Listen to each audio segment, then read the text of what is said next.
Amado Señor Jesucristo, te damos gracias por una oportunidad más que nos permites entrar ante tu trono santísimo, Señor. Necesitamos que tu palabra nos limpie, Señor.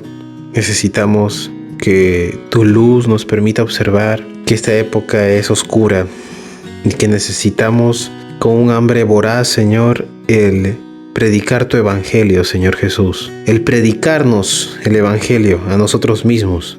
Porque ya habiendo bebido leche espiritual necesitamos carne y no la comemos porque todavía estamos en rudimentos, Señor. Somos seres irresponsables, Señor, en un mundo que requiere de líderes espirituales que se fajen, Señor, el cinturón y se aten las sandalias. Te suplicamos, Señor, en el nombre de Jesús, que tengas misericordia y nos permitas, por medio de tu Santo Espíritu, seguir estudiando tu palabra para ser conforme más a Jesús. Señor, la valla está altísima. Es imposible alcanzar esa singularidad del Señor Jesucristo, pero te suplicamos que en tanto viene nuestro Señor, nos sigas perfeccionando, Señor, nos sigas perfeccionando hasta el día de su venida, de su llegada, donde tendremos el carácter similar al de Jesús. Ayúdanos, Señor, sea pandemia, sea muerte, sea tribulación, angustia, hambre, peste, Señor. Nada ni nadie nos puede separar del amor de Dios que es en Cristo Jesús. Nada ni nadie, Señor. Y es por eso que te damos la gloria, la honra, la alabanza a ti, Dios el Padre, Dios el Hijo, Dios el Santo Espíritu, en el santísimo nombre de aquel que tiene en sus manos la justificación y la justicia, el poder y la potestad de juzgar y de justificar. El Señor Jesús. Tú eres el Señor. En tu nombre oramos así, Cristo. Amén.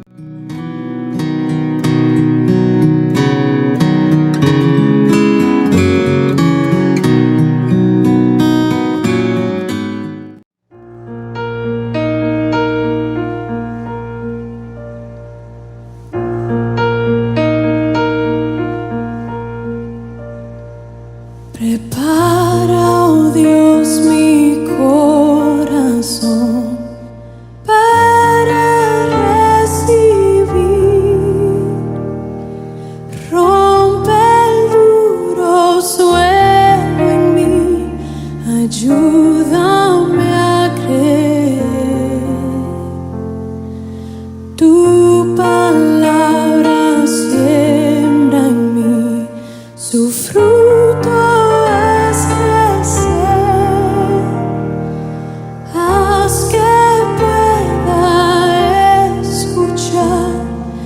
Guíame en tu verdad, muestra a Cristo, muestra a Cristo.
asiré.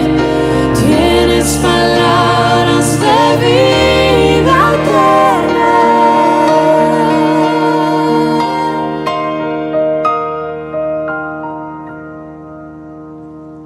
Muestra a Cristo, muestra a Cristo, muestra a Cristo, muestra a Cristo, revela a Dios tu gloria a través de tu verdad, hasta que todos confiesen, Cristo es Señor.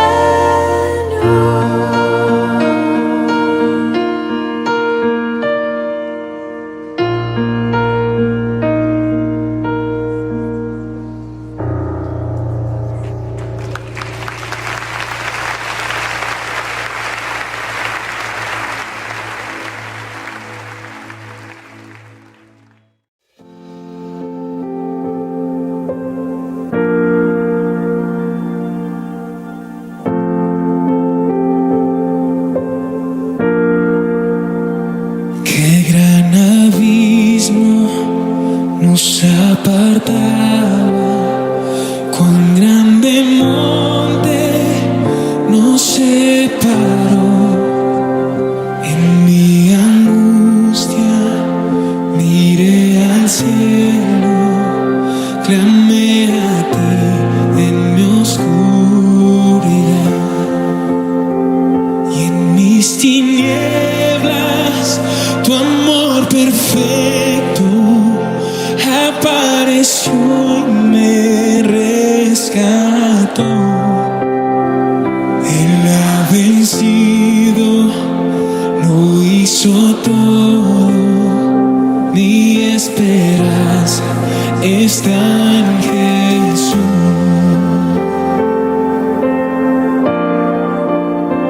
¿Quién pensaría tan grande gracia, inagotable tu gran amor? El Dios eterno bajo del cielo llevó el pecado y mi dolor, y por la cruz soy perdonado, me ha redimido el Salvador. Hermoso Cristo, soy tuyo siempre, mi esperanza está en Jesús. Aleluya, alabanza al que venció.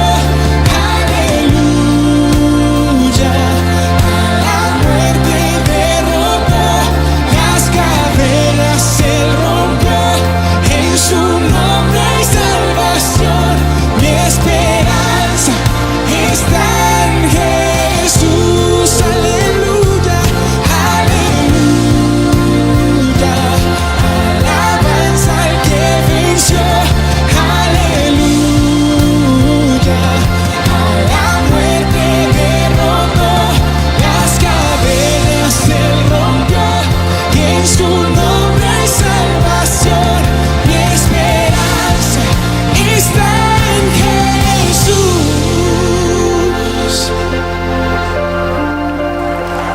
Por la mañana del tercer día resucitó, volví a vivir. ¡Aleluya!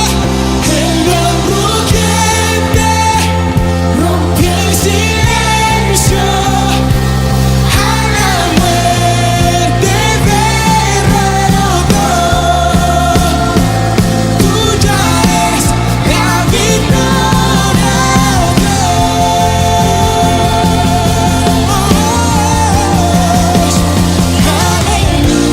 Aleluya, alabanza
Reciba un cordial saludo, amigo, amiga, hermano y hermana en Cristo.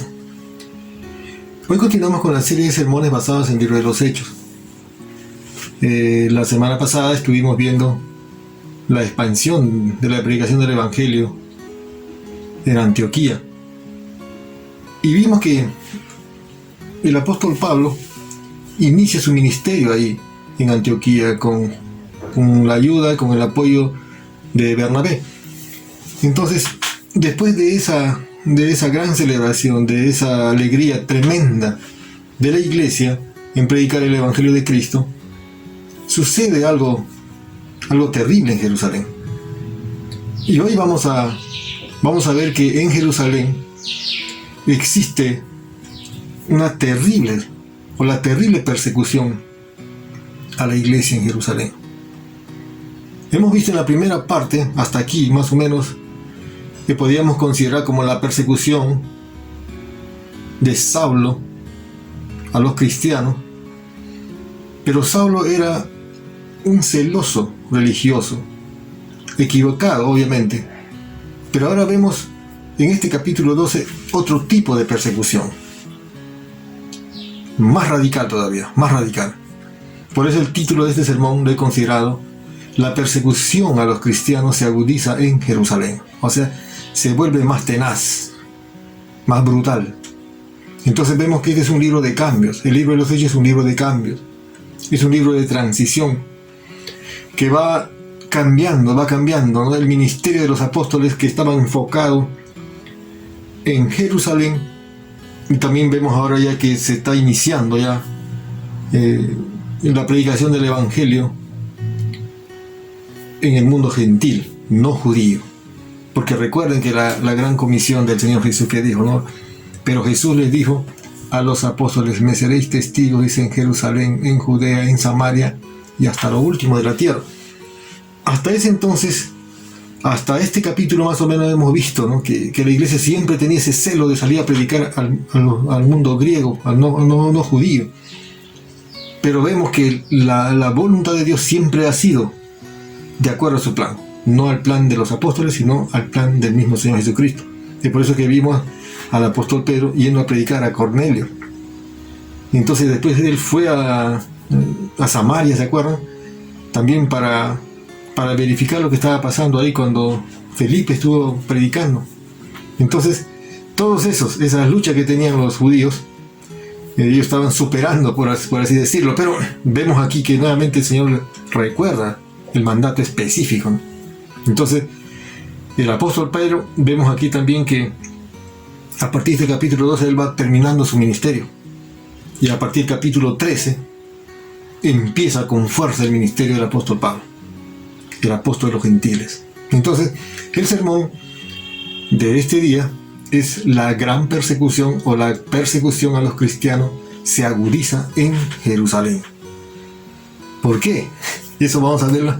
Hoy quiero que tomes atención y vamos a primero orar para que Dios sea quien nos esté guiando en conocer y aprender las verdades espirituales que tiene para cada uno de nosotros. Vamos a orar. Padre Santo, Padre amado, Dios de la gloria, Dios eterno, tú eres bueno y grande es tu misericordia. Una vez más en este momento te ruego, te pido que nos ayudes a entender lo que tú quieres que nosotros sepamos. Guíanos a toda verdad. Ayúdanos, por favor. Que tu Espíritu Santo siempre nos esté enseñando, nos esté guiando, de acuerdo a tus planes. Te pido también que tomes control de todas nuestras mentes, nuestros pensamientos, nuestras preocupaciones queden controladas por ti. Y que podamos estar enfocados solamente en este tiempo que estamos separando, que tú has separado para nosotros, para entender, para recibir tu palabra que tanta falta nos hace. Estamos viviendo en un tiempo difícil de pandemia, donde hay mucha zozobra, mucha preocupación, mucha desgracia, mucha situación difícil con respecto a la salud, respecto a la situación económica.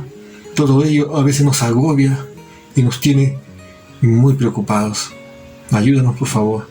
Sabemos que tú tienes el control para toda esta situación. Es por eso que en este momento ayúdanos a tener un tiempo de quietud para mirarte a ti. En el nombre de Jesucristo. Amén. Amén. Bien. Decíamos que después de haber tenido una gran experiencia, una bonita experiencia en Antioquía, donde se funda la primera iglesia cristiana no judía, porque la primera iglesia cristiana se fundó y estaba en Jerusalén, junto con los judíos, y la primera iglesia cristiana gentil, o sea, no judío, en Antioquía. Hoy en día es Turquía. Bien, y de ahí salió el evangelio para todos los demás continentes, llegando a América y hasta este lugar. Y esa es una bendición porque Dios así lo había planificado, y es por eso que tú y yo tenemos la bendición de haber escuchado el evangelio y tener esa libertad de tomarla y de vivir en libertad, en la verdadera libertad de la esclavitud del pecado. Bien, de eso vamos a verlo más adelante. Entonces, la persecución de la iglesia, o la persecución a los cristianos, se agudiza de manera brutal en Jerusalén. Nuestro texto es Hechos 12, del 1 al 12. Bien, vamos a leer los primeros versículos. Dice así: en aquel mismo tiempo el rey Herodes echó mano a algunos de la iglesia para maltratarlos. Escúchenme bien, en aquel mismo tiempo. Si vamos al contexto, en aquel mismo tiempo el rey Herodes echó mano a algunos de la iglesia para maltratarlos. Cuando él dice en aquel mismo tiempo, nos estamos refiriendo justamente en lo que sucedió en Antioquía. En Antioquía había una alegría, un gozo, ¿no?, de celebración, un gozo espiritual, del avivamiento espiritual con respecto a la predicación del Evangelio de Cristo. Cuando termina ese capítulo, Bernabé con Saulo vienen a Jerusalén trayendo, ¿se recuerdan? En ese tiempo había una escasez de alimentos en Jerusalén, en Judea. Entonces desde Antioquía, los hermanos de Antioquía envían el apoyo económico a la iglesia en Jerusalén, llevados por el mismo apóstol Pablo, en ese tiempo Saulo todavía, y Bernabé. Entonces dice, en aquel mismo tiempo, está diciendo, el rey Herodes echó mano a algunos de la iglesia para maltratar. ¿Dónde? En Jerusalén.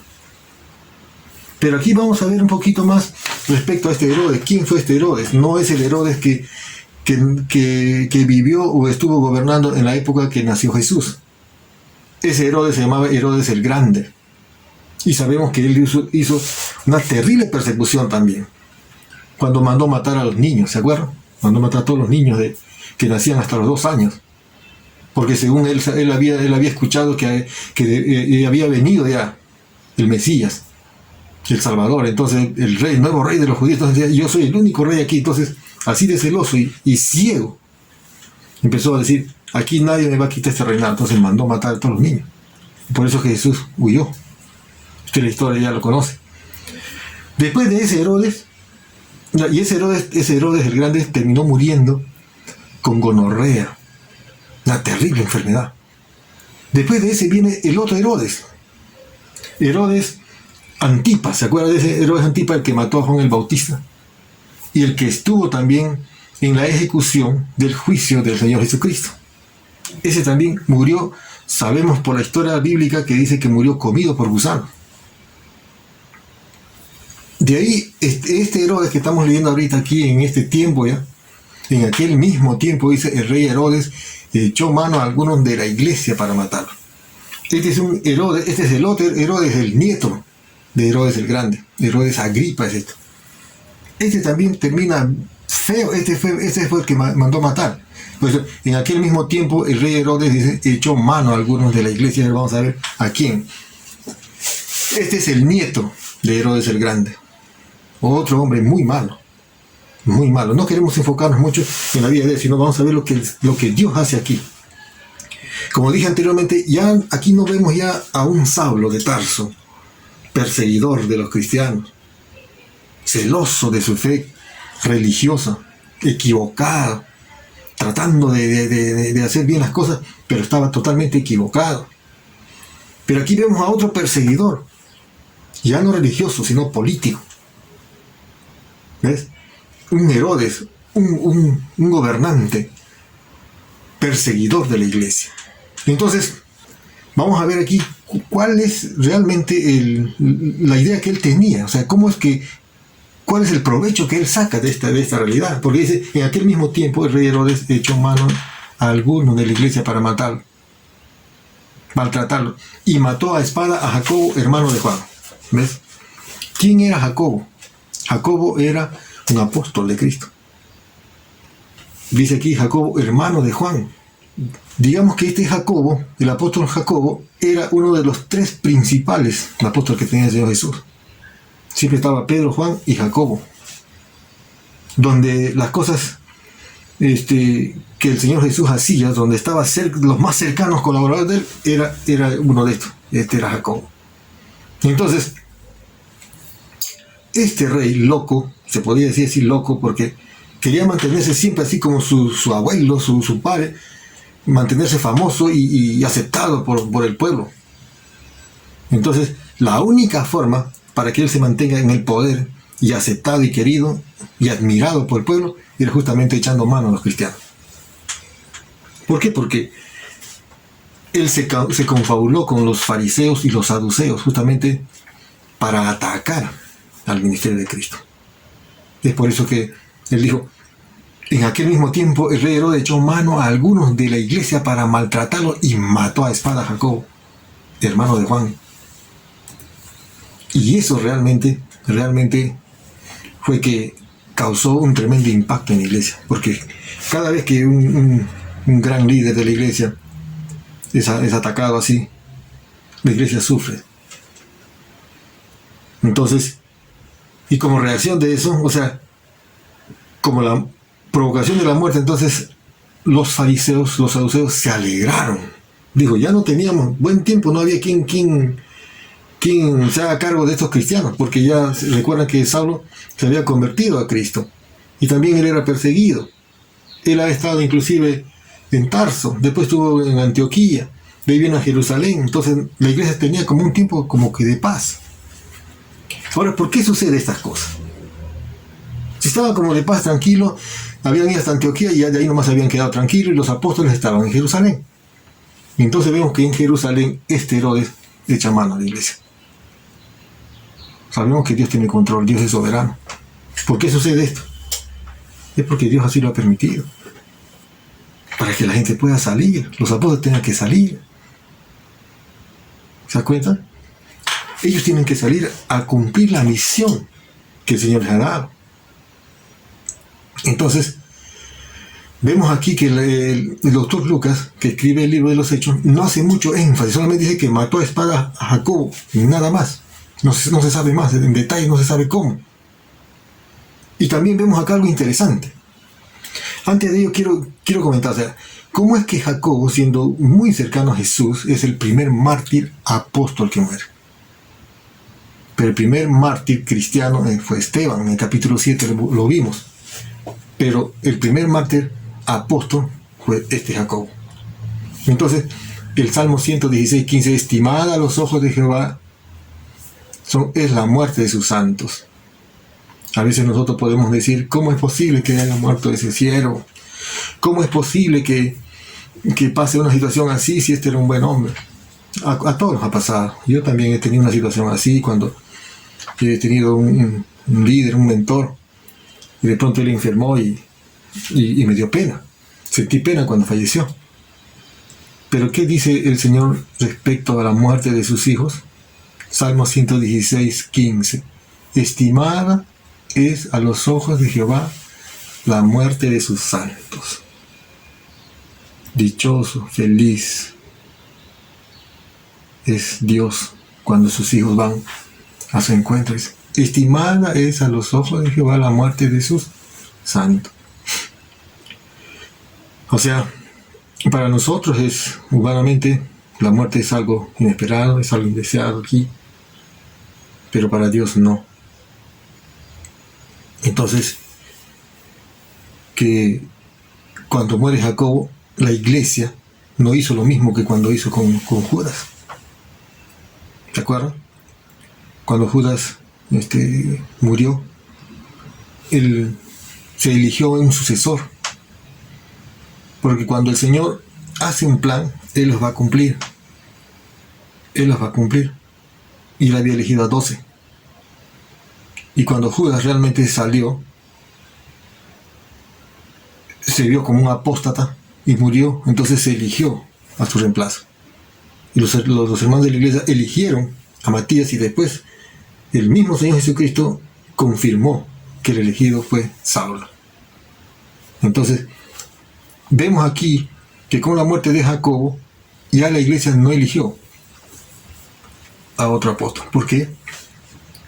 Porque la función del apostolado ya estaba terminando con ellos, con los 12, porque el Señor Jesús eligió a los 12. Entonces la pregunta es, ¿y por qué hoy sigue habiendo apóstoles? La Biblia no lo dice. Eso hay que tener en cuenta, hay que ver qué es lo que está pasando con muchos que se llaman apóstoles. Sabemos que los apóstoles son elegidos directamente por el Señor Jesús, y los requisitos son que hayan estado y que le hayan visto a Él. Entonces, la persecución de la iglesia continúa. ¿Por qué?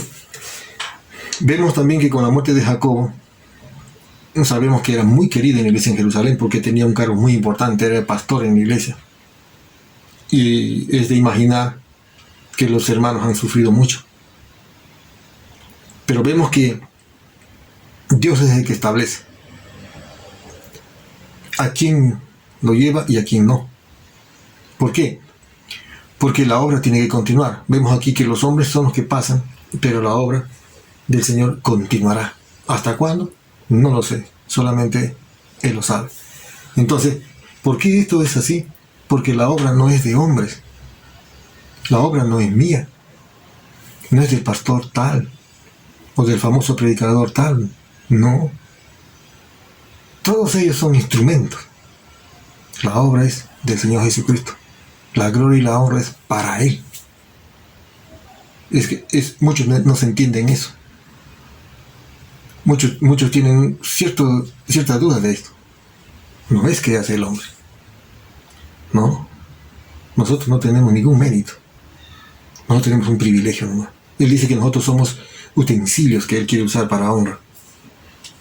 También dice que somos instrumentos que Él quiere usar, pero es para su gloria y honra de Él. Entonces, vemos aquí que existe la soberanía de Dios. Porque cuando vemos aquí más adelante que matan a Jacobo, pudieron matar también a otros, pero no. Como dije hace un momento, existe la soberanía de Dios, y eso es lo que se cumple, tal cual Él lo considera. Entonces, aquí hay una enseñanza para usted y para mí, y para todos los hermanos. Generalmente cuando a veces nos invitan a orar por alguien que está enfermo, y hay que orar, sí hay que orar. Hay que ir y hay que animar, hay que darle la palabra y hay que orar por ellos. Pero hay que tener mucho cuidado. Hay que tener mucho cuidado. ¿Por qué? Porque tú a veces se comete el error de decir, hermano, el Señor te va a sanar. Confía en Él y Él te va a sanar. ¿Se da cuenta? Pero ¿qué pasa? Muchas veces, yo como dije hace un rato, he orado yo por algunos siervos de Dios que estimo.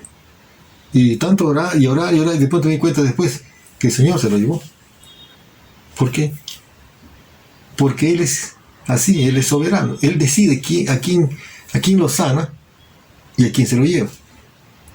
Eso es lo que tenemos que tener en cuenta, y tenemos que vivir así, pensando que nosotros estamos en las manos de Dios. La vida que usted tiene y yo no nos pertenece. Si vemos aquí a Jacobo, un siervo útil en la iglesia, y de pronto en esta persecución Dios se lo llevó.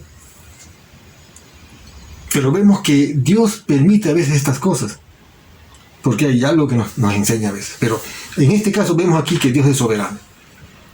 También vemos que la oración es poderosa. ¿Por qué?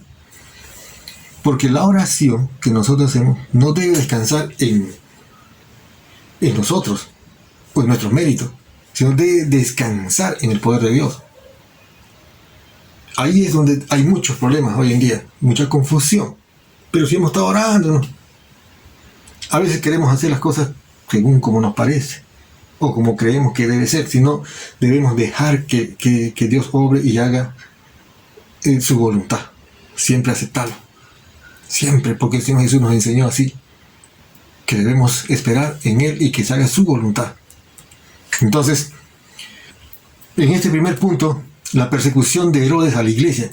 En el segundo punto, el ataque del maligno a los cristianos. Sigue. Versículo 3. Viendo que esto había agradado a los judíos, procedió a prender también a Pedro. Eran entonces los días de panes sin levadura. Vemos aquí que este Herodes toma preso a Jacobo, lo ejecuta, lo mata terriblemente, y eso le agradó pues a los fariseos y a los saduceos. ¿Por qué? Porque estos saduceos y los fariseos eran el poder económico de esa zona, y este Herodes era el poder político. Entonces, para que el poder político tenga realmente esa aceptación, ¿qué tiene que tener? El apoyo económico también. ¿Y qué querían los judíos? ¿Qué querían los fariseos?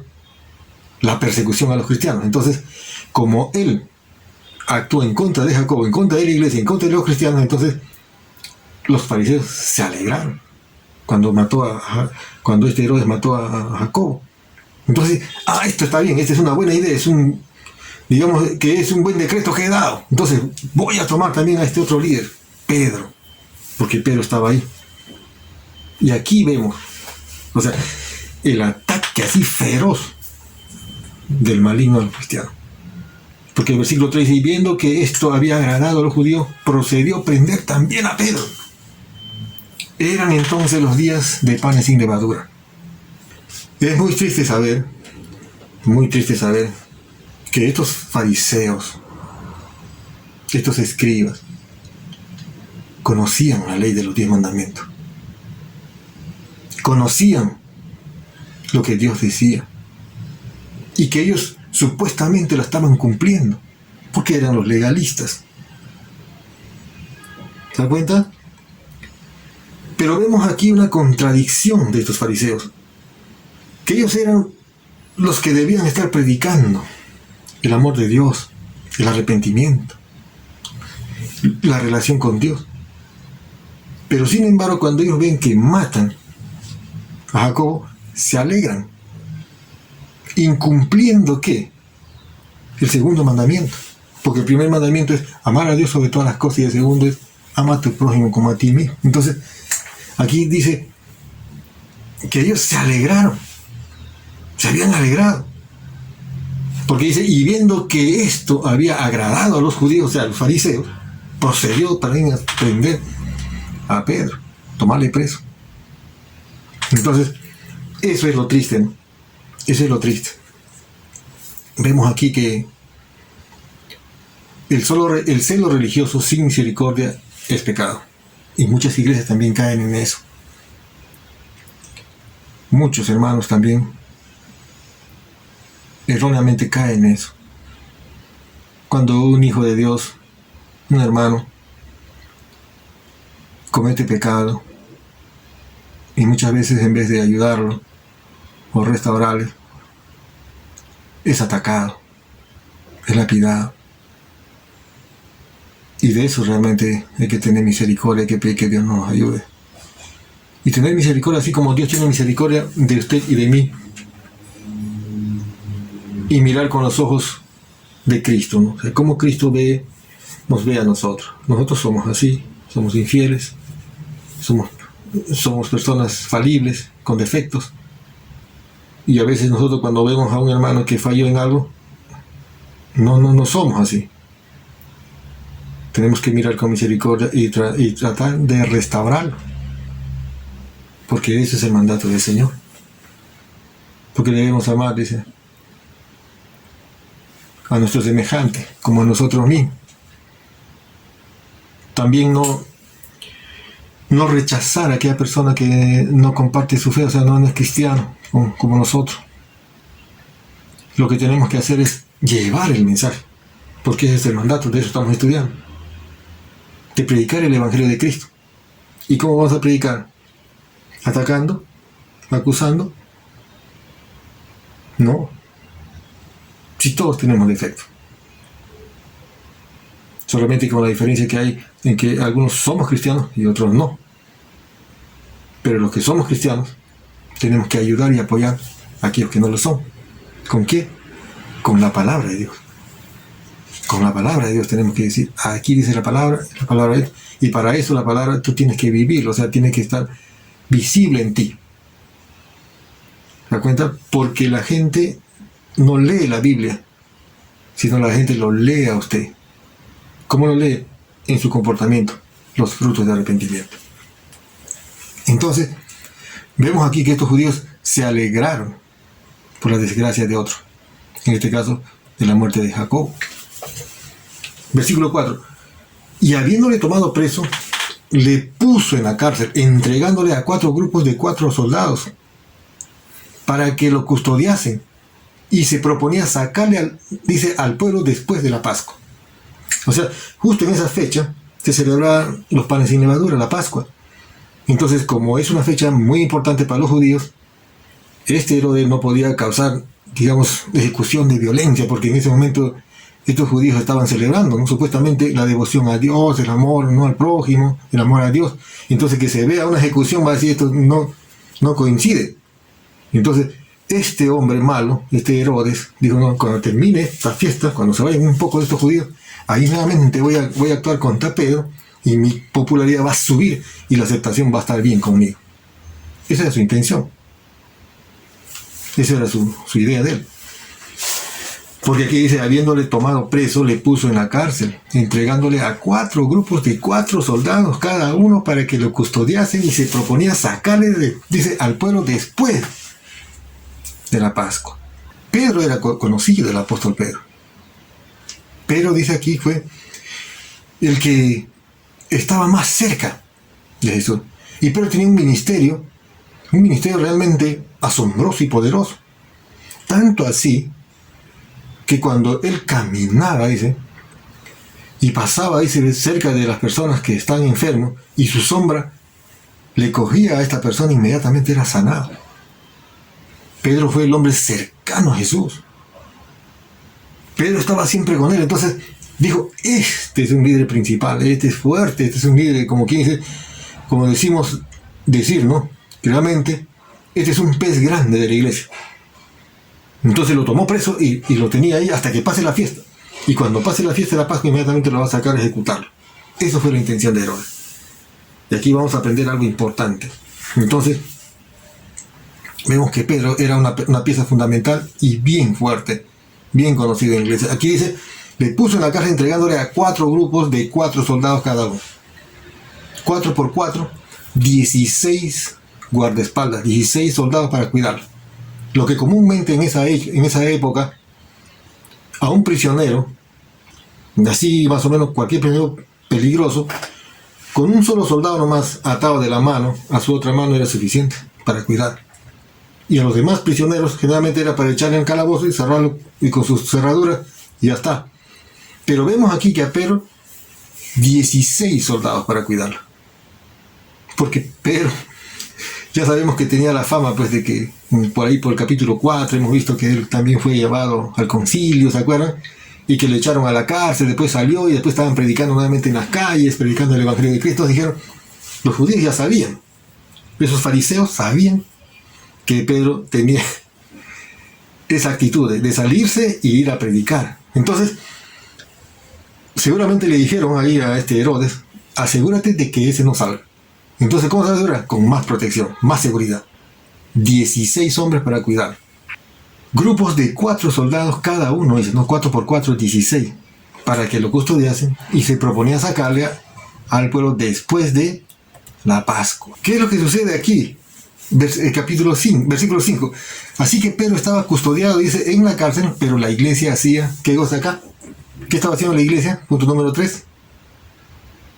Ahora, la persecución que hemos visto, el ataque del maligno a los cristianos, entonces es tomado preso, llevado con con mucha seguridad a la cárcel, pero la iglesia, aquí vemos algo espectacular. La iglesia ora por Pedro.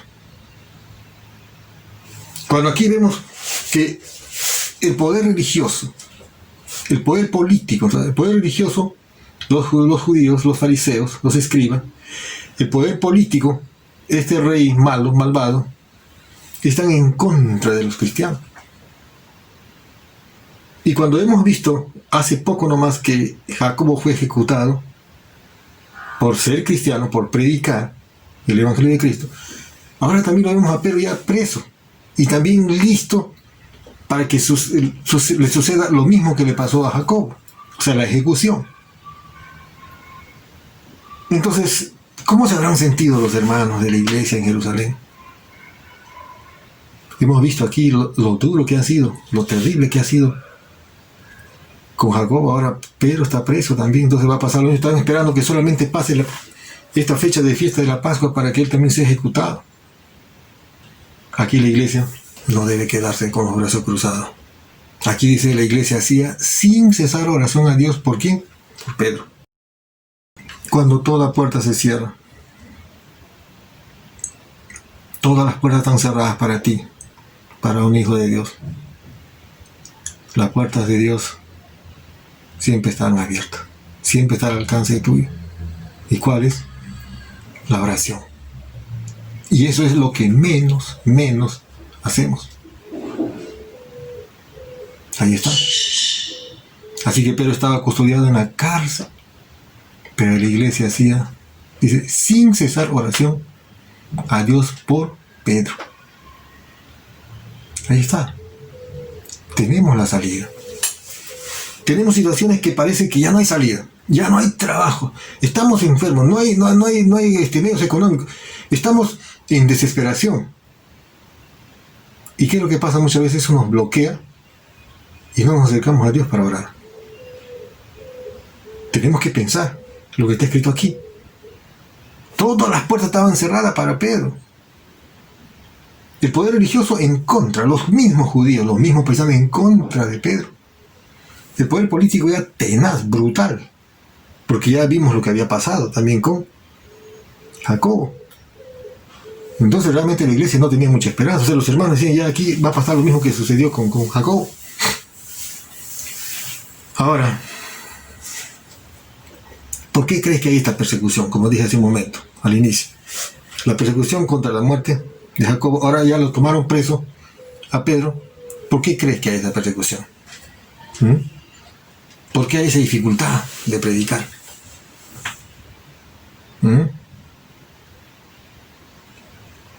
¿Sabe por qué? Porque Dios está interesado en mover su pueblo. Es bueno levantar obras, abrir la iglesia y crecer, formarse fuerte, ser una iglesia que enseña, que discipula, que forma y que envía. Eso está bien. Pero si no hacemos esto, es justamente porque Dios quiere que la iglesia se mueva. Él está interesado en que se mueva.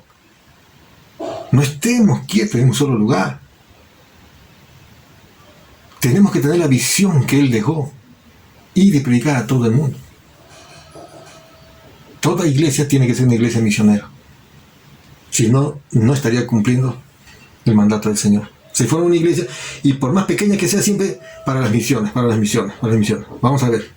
Y las misiones puedes tener aquí mismo, en la misma ciudad. Algunos pensamos que tiene que ir a otro país.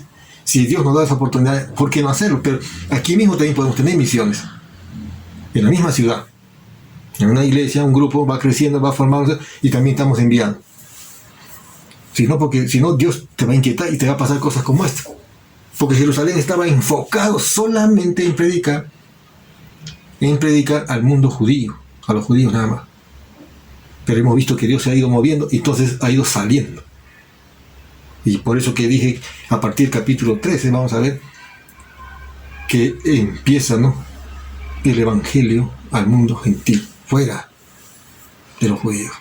Entonces, la iglesia de Cristo dice, perseveren en oración muy intensamente mientras que Pedro está en la cárcel. Y la oración sin cesar, cuando dice acá, hacían oración sin cesar, significa oración perseverante. Cuando escuchamos siempre que se dice, y el pueblo de Dios oraba sin cesar, significa oración perseverante, insistente, así, sin descuidarse. Seguro que la iglesia, los hermanos de la iglesia ahí estaban con muchas dificultades, porque sabemos que en el contexto que había necesidades, no había comida, había escasez, no había dinero. Inclusive recibieron el apoyo de la iglesia de Antioquía, pero ellos estaban orando. Hoy en día también tenemos una situación así. El país, el mundo entero, el tema de la pandemia la ha golpeado de una manera terrible. Muchos trabajos han desaparecido y la necesidad se empieza a sentir. Necesidad económica, de alimento. ¿Qué tenemos que hacer nosotros? Hacer oración sin cesar, oración perseverante, para que Dios provea para nuestras necesidades, porque Él tiene cuidado de nosotros. Unánimes, insistentes, pidiendo, dice, el obrar de Dios. Efesios 6:18, que dice, orando en todo tiempo, con toda oración y súplica, en el Espíritu y velando en ello, con toda perseverancia y súplica por todos los santos. Ahí está nuestra responsabilidad, de orar por todos los santos. Entonces, versículo 6, cuando Herodes le iba a sacar cuando Herodes ya le iba a sacar, ya había terminado ya la fiesta de la Pascua, aquella misma noche estaba Pedro durmiendo entre dos soldados, sujeto con 2 cadenas y 2 guardas delante de la puerta que lo custodiaban en la cárcel. Pedro estaba en una mano, atado a un soldado, en la otra mano igual, en la puerta 2 soldados y en la puerta de afuera 2 más, 6 cuidando. Entonces, esa era la última noche que iba a pasar en la cárcel. ¿Pero qué estaba haciendo Pedro? Dice acá, Pedro estaba durmiendo. ¿Qué puedes sentir tú? ¿Qué puedes pensar tú cuando ya sabes que te va a tocar, te van a ejecutar? ¿Qué harías? ¿Estarías preocupado? No creo que podrías dormir. Pero sabía que al otro día le iban a sacar para ejecutarlo. Pero él dice que estaba durmiendo. ¿Sabe por qué? Porque desde el mismo hecho que él tenía la incomodidad de que tus manos están atadas, así sea, a un poste, a una reja, y en este caso estaba atado al brazo de otro hombre, no se puede dormir, porque uno tiene que encogerse para acomodarse y buscar una posición y dormir relajadamente. Pero aquí cuando la palabra dice que estaba durmiendo, realmente estaba durmiendo bien. ¿Por qué? Porque su confianza no estaba puesta en él.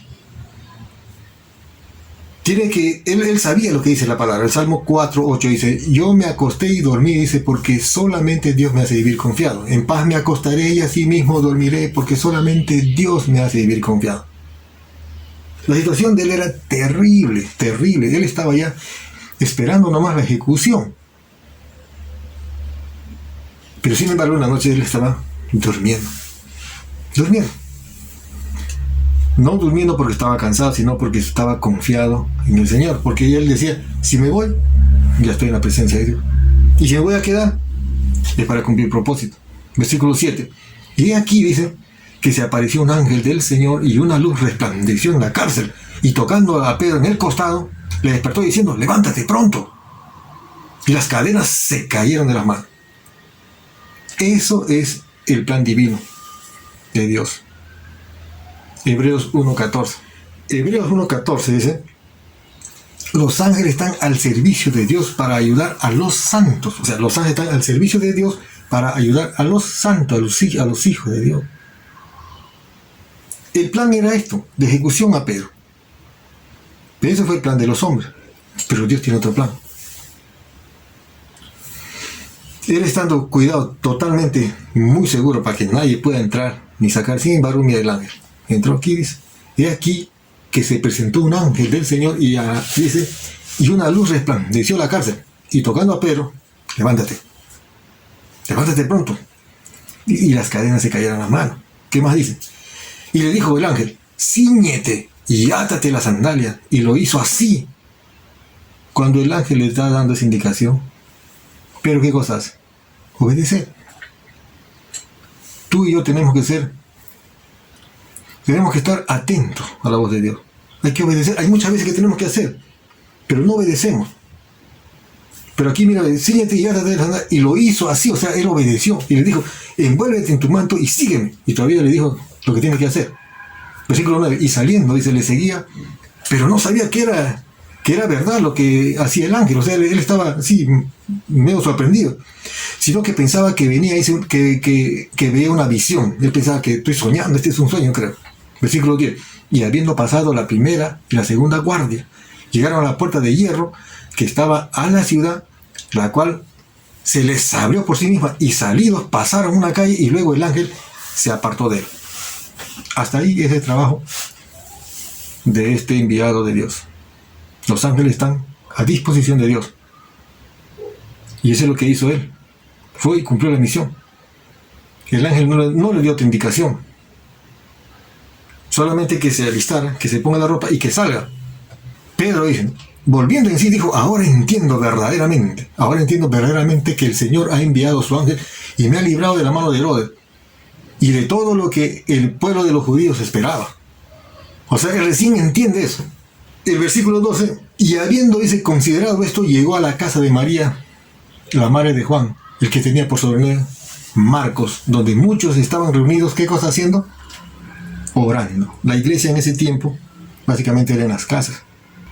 Entonces, vemos que el apóstol Pedro nos es librado divinamente por Dios y sale a la calle y él no huye, o sea, él no va lejos ya para escaparse, sino que va a ver a los hermanos, va a la iglesia, donde siempre se tiene que estar, donde siempre hay que juntarse. Y la iglesia, ¿qué estaba haciendo en ese momento? Comiendo, durmiendo. Dice aquí que estaban orando. Esta es la casa de Juan Marcos. ¿Se da cuenta? De que escribió el libro de Marcos.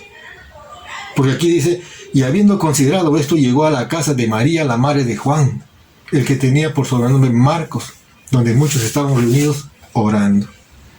Eso es lo que nosotros tenemos que hacer siempre. Cuando Dios nos saca de una situación crítica, debemos acercarnos a la iglesia y debemos dar testimonio para que todos se regocijen. Entonces, como conclusión, rápidamente, una vez más quiero hacer énfasis en esto que lo vengo haciendo varias veces. ¿Quién es el responsable de predicar el Evangelio de Cristo? ¿Quién es el responsable?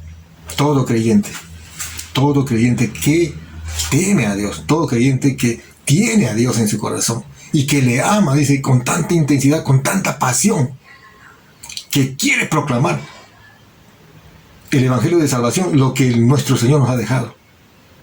Usted y yo. Todos. Muchas veces estamos esperando. Yo no digo que no está bien capacitarse. Hay que capacitarse, hay que estudiar la palabra, hay que prepararse. Pero mientras te preparas, tú tienes que ir ejercitando lo que Dios ya te va dando. Porque todos vamos a dar cuenta. Ahora la pregunta es, ¿estás listo para tu labor?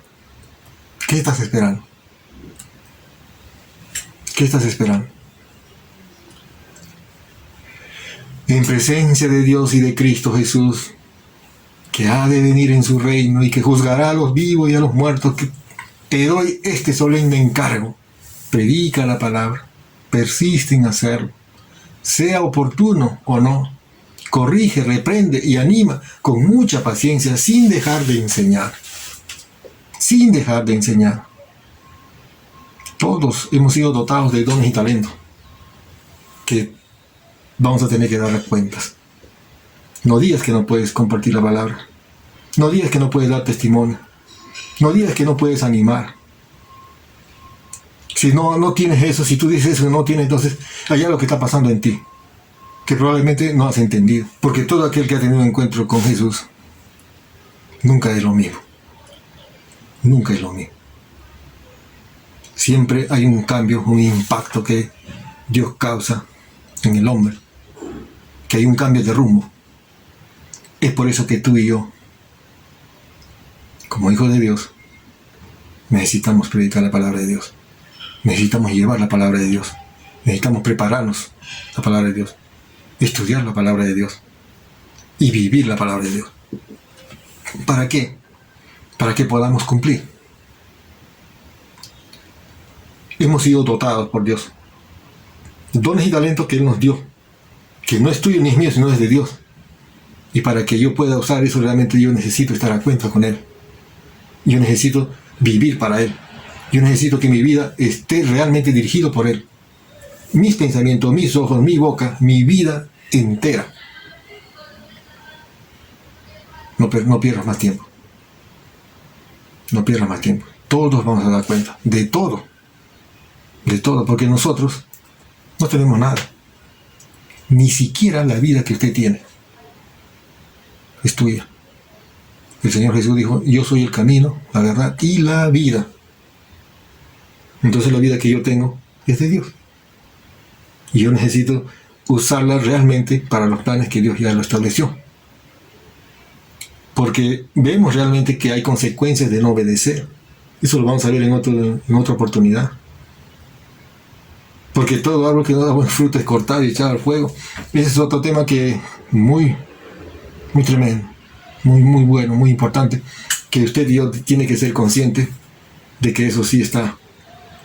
Entonces, vamos a hacer una oración y vamos a pedir a Dios que nos ayude a cumplir nuestra misión. Padre Santo, gracias una vez más por este tiempo, gracias por tu palabra tan precisa, tan eficaz en nuestras vidas, porque siempre está para exhortarnos, para animarnos. Vengo a ti en el nombre de Jesús para pedirte que me perdones, porque muchas veces he obviado, Señor, cuando me he visto como sin salida, cuando he visto dificultades, escasez de trabajo, escasez económica, enfermedad, no acudí a la puerta que siempre está abierta, que eres tú, Señor, por medio de la oración. Perdóname, Señor, por eso, y ayúdame a ser consciente de ello, que tus brazos están abiertos siempre para recibirnos. Es un abrazo tierno que tú nos quieres dar y que nos miras con misericordia. Gracias por eso, Señor. Permíteme, Señor, vivir así como tus hijos de la iglesia del primer siglo, viviendo, Señor, siempre en oración sin cesar, perseverando en oración. Señor, una vez más te pido también por nuestro país y por todo el mundo, que muchas veces, Señor, en vez de acudir a ti, están andando sin rumbo, sin dirección, en desesperación. Pon tu mano poderosa ahí, y que nosotros, que ya conocemos tu palabra también, podamos estar animando y podemos estar orando, porque para eso nos ha llamado. Aunque los planes, Señor, del hombre, del mundo, sean terribles, finalmente reconocemos que tú eres soberano y que se hacen según tus designios. Las cosas que pasan siempre pasan porque así lo has permitido, porque hay algo que tú nos quieres hacer ver y hay algo que tú nos quieres enseñar, y que podamos ver realmente el obrar, el moverse de tu Espíritu Santo en cada uno de nosotros. Queremos ver, Señor, eso. Queremos ver tus planes también, Señor. Queremos participar de tus planes. Ayúdanos, por favor. Gracias, Señor, por este tiempo. Gracias por tu palabra. Oramos en el santo nombre de Cristo Jesús. Amén. Amén. Bien, quiero felicitarte por tu tiempo y pedirte y animarte a que continuemos semana tras semana estudiando la palabra de Dios, viviendo la palabra de Dios. Dios te bendiga. Un abrazo.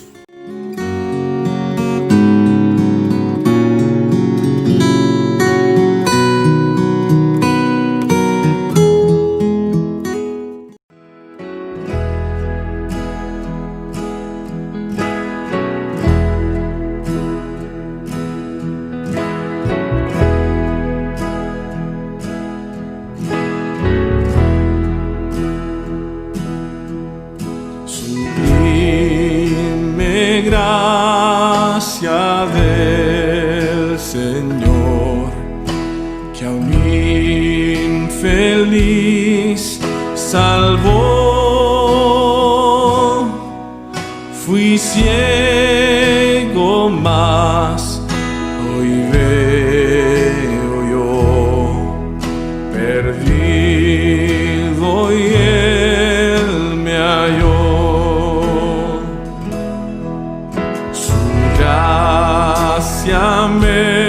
enseñó a temer, mis dudas ahuyentó. Oh, cuán precioso fue a mi ser cuando Él me transformó. Ya libre soy, Dios me salvó y mis cadenas Él rompió. Él me inundó con su perdón, sublime gracia, inmenso amor. En los peligros su aflicción que yo he tenido aquí,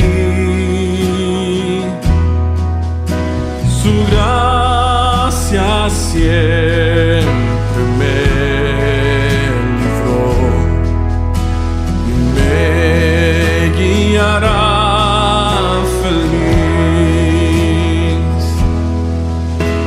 Y cuando en Sión por siglos mil brillando esté cual sol, yo cantaré por siempre allí su amor que me salvó. Ya libre soy, Dios me salvó y mis cadenas Él rompió. Él me inundó con su perdón, sublime gracia en su amor. Ya libre soy, Dios me salvó y mis cadenas Él rompió. Me inundó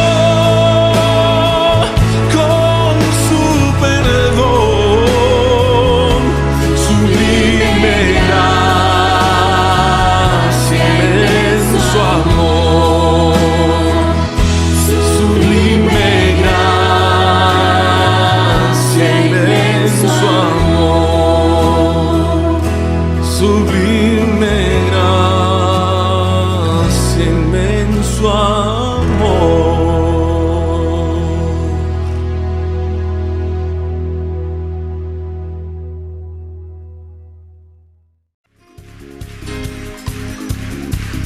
Sí, Señor. Aleluya. Vamos a decirlo juntos. Aleluya. Cristo vivo está, triunfó sobre la muerte, al sepulcro Él venció. Vivirá por siempre, vivo está. Vivo está, y es el alfa y la omega, el principio y el fin. El pecado ha derrotado para darnos libertad. El Cordero ha vencido. Vivo está, vivo está. Es el autor y consumador de la fe, y es la roca eterna donde nos fundamos hoy. Y Él venció a la muerte, al sepulcro derrotó.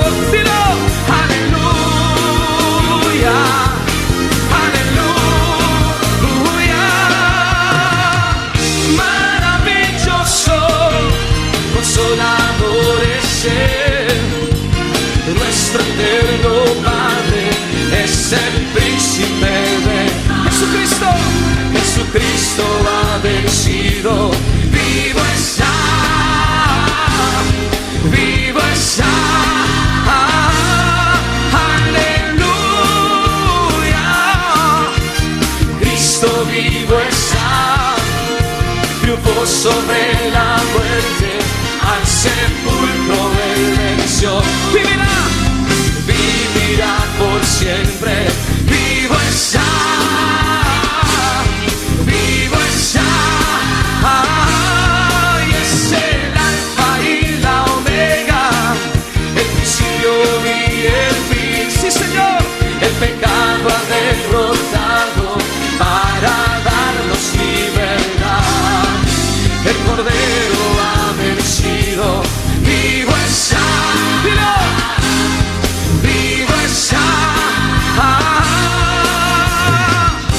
Es el autor y consumador de la fe, y es la roca eterna donde nos fundamos. Oh, dilo. Y él venció a la muerte, a sepulcro derrotó.